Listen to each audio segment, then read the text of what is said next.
Hello friends, ఈరోజు మనం చాలా రుచికరంగా మరియు సూపర్ ఫ్లేవర్తో ఉండే వెజ్ దమ్ బిర్యానీ ఎలా చేయాలో చూద్దాం. ముందుగా ఒక పెద్ద బౌల్లో మిక్స్డ్ వెజిటేబుల్స్, స్లైస్ చేసిన ఉల్లిపాయలు, క్యాప్సికమ్, అల్లం వెల్లుల్లి పేస్ట్, పసుపు, ఉప్పు, కారం, చీల్చిన పచ్చిమిర్చి, పెరుగు మరియు బిర్యానీ మసాలా వేసుకోవాలి.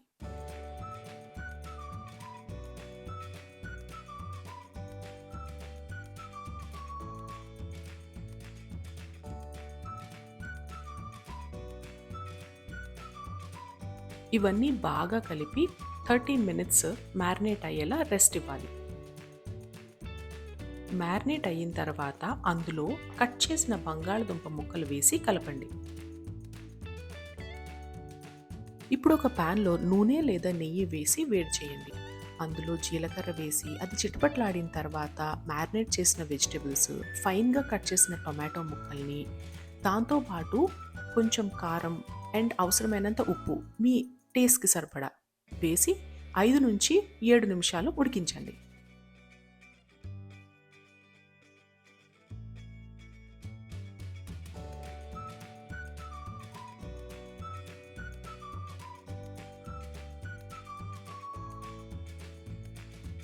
ఇప్పుడు మరో గిన్నెలో నీళ్లు తీసుకుని అందులో బిర్యానీ ఆకు, జాజి పువ్వు, దాల్చిన చెక్క, లవంగాలు, యాలుకలు, షాహీ జీరా, ఉప్పు, అరచెక్క నిమ్మరసం మరియు జీడిపప్పు వేయాలి. ఉప్పు మరీ ఎక్కువ కాకుండా వాటర్కి సరిపడా తీసుకోండి.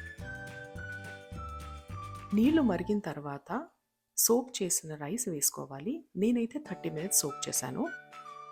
రైస్ ఇప్పుడు 80% ఉడికేదాకా మీరు ఉడికించుకోవాలి. ఉడికిన తర్వాత స్ట్రెయిన్ చేసేటప్పుడు కొంచెం వాటర్ కూడా కలెక్ట్ చేసుకోండి. నేనైతే కింద బౌల్ పెట్టి వాటర్ కలెక్ట్ చేశాను ఇలా. ఇప్పుడు స్టవ్ మీద పాత తవా పెట్టి దాని మీద మందపాటి గిన్నె పెట్టుకోవాలి. నేనైతే ఇక్కడ పాత తవా ఒకటి ఉంది, అది పెట్టుకున్నాను నేను. అందులో కొద్దిగా నెయ్యి వేసి ముందుగా ఉడికించుకున్న వెజిటబుల్స్ అన్నిటినీ ఫస్ట్ లేయర్ కింద పరుచుకోవాలి. దానిపైన 80% ఉడికించిన రైస్ వేసుకుని బాగా స్ప్రెడ్ చేసుకోండి.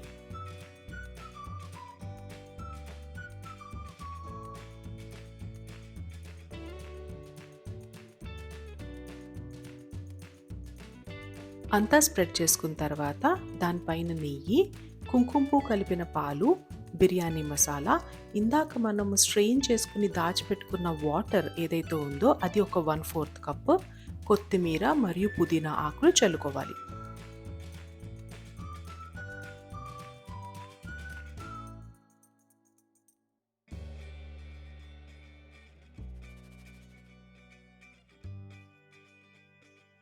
ఇప్పుడు గిన్నెను బాగా మూత పెట్టి ఆవిరి బయటికి పోకుండా పైన బరువైంది ఏదైనా పెట్టండి.